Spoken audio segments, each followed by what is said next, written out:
En el día de hoy estaremos presentando el tema de trastorno de la personalidad obsesiva. Mi nombre es Valeria Camaro Quintero, soy estudiante de la Metropolitana y estoy en 10º semestre en el área de psiquiatría. El trastorno de la personalidad obsesiva lo podemos encontrar dentro del manual diagnóstico como lo es el DSM-5, y está dentro del grupo C, dentro de los trastornos ansiosos o temerosos. En cuanto a su definición, este manual lo define como un trastorno de la personalidad que se caracteriza por un patrón generalizado de preocupaciones, ya sea por el orden, el perfeccionismo, el control mental o ya sea interpersonal. Algo que se caracteriza es que es un patrón persistente de un comportamiento que comienza en la adultez temprana y pues ya se manifiesta en diversos contextos.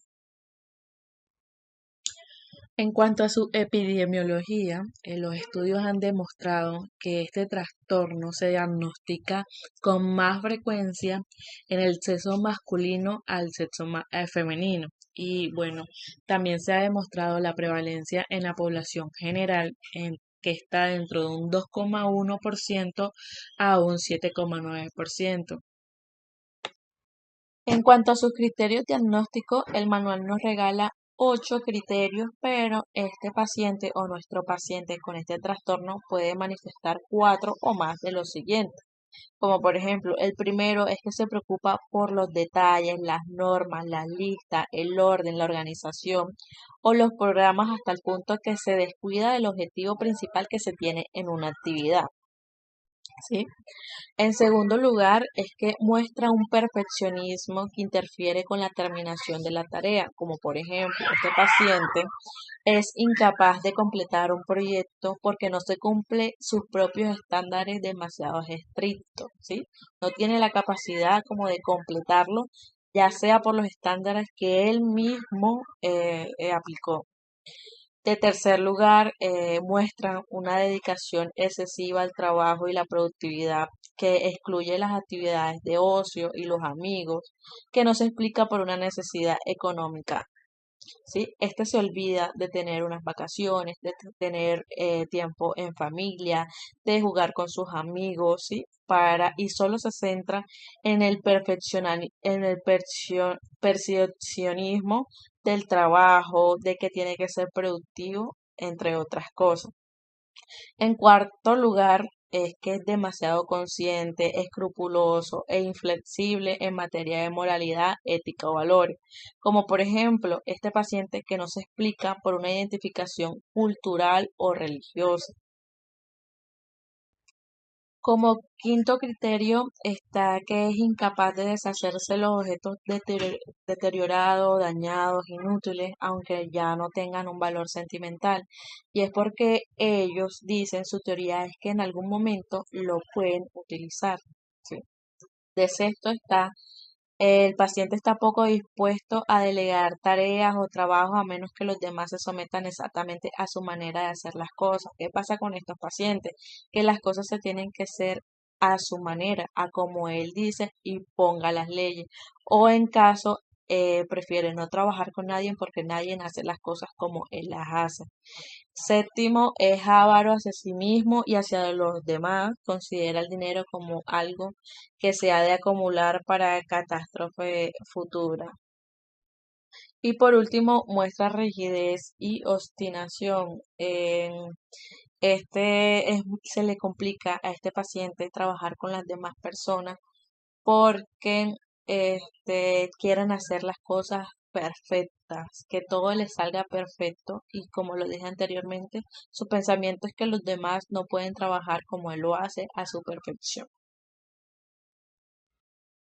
Bueno, en cuanto en diagnóstico diferenciales tenemos varios, pero entre los más importantes son los que les traigo aquí, que son trastorno obsesivo compulsivo, trastorno de acumulación, trastorno por consumo de sustancias, trastorno de la personalidad antisocial o ya sea narcisista. Bueno, entonces se preguntarán o les quedará la duda de ¿qué se diferencia el trastorno obsesivo compulsivo? O sea, ¿qué diferencia hay entre el que estamos hablando? Y es que el trastorno obsesivo compulsivo ya es un trastorno de ansiedad que se caracteriza más que todo por la presencia de obsesiones, estos pensamientos intrusivos repetitivos o ya sea indeseados que causan ansiedad y compulsiones, que son estas conductas repetitivas o rituales que la persona realiza para reducir esa ansiedad. Sí. Quien lo padece, este trastorno, es consciente de que sus pensamientos o comportamientos son irracionales, pero no puede evitarlo, ¿sí? Pero lo que le hace es que le genera un gran malestar.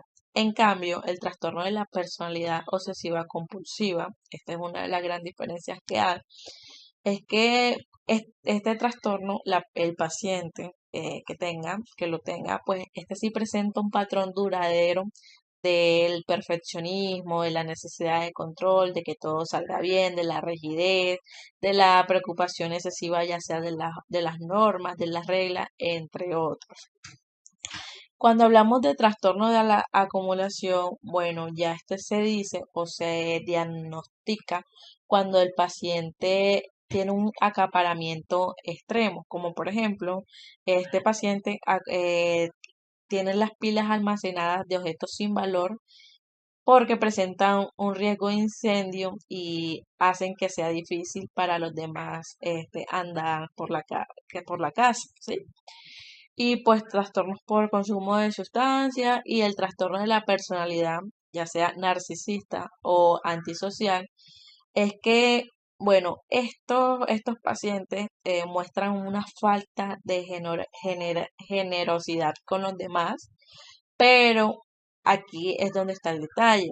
Ellos, estos pacientes, sí están dispuestos a darse caprichos, mientras que con el trastorno de la personalidad obsesiva compulsiva, estos toman un estilo de vida con gastos muy mínimos para ellos y para los demás. Y por último, haciendo un breve resumen del tratamiento, estos pacientes tienen que tener unas bases, primero que todo, antes que nada, y la más importante, es la psicoterapia. Dentro de las más utilizadas, hacer una terapia cognitivo-conductal y es donde se trabaja con el paciente, ¿sí? A la tolerancia de los errores, de la incertidumbre, a que la reducción del perfeccionalismo, de la necesidad del control de este problema, mejora la flexibilidad cognitiva y conductual, tiene un entrenamiento en habilidades sociales y pues también el manejo de las emociones, ¿sí? En cuanto a la medicación, no es el tratamiento principal, por decirlo así, pero en ciertos casos, en cierto tipo de pacientes, ¿sí? Dependiendo la conducta, se pueden utilizar, como por ejemplo que el paciente me tenga una ansiedad muy intensa, síntomas depresivos o que te presente una alta rigidez mental o angustia emocional que pues impide el proceso terapéutico, ¿sí? Dentro de los fármacos más utilizados está ISRS, inhibidores selectivos de la recaptación de serotonina. Podemos tomar como la sertralina, fluoxetina, entre otros. Y a veces, en ciertos casos, pues ansiolíticos a corto plazo o estabilizadores del ánimo si hay algunas comorbilidades por tratar que no nos deja avanzar en el tratamiento de nuestro paciente. Y por último, pues, en lo que se centra, va agarrada la mano de la psicoterapia, pues el enfoque psicoeducativo, hay que educar al paciente, a su entorno sobre este trastorno que presenta él y pues hay que ayudar a normalizar síntomas, mejorar el entendimiento mutuo y favorecer al cambio, ¿sí? Este enfoque puede incluir ya sea a la familia, a la pareja, entre otros.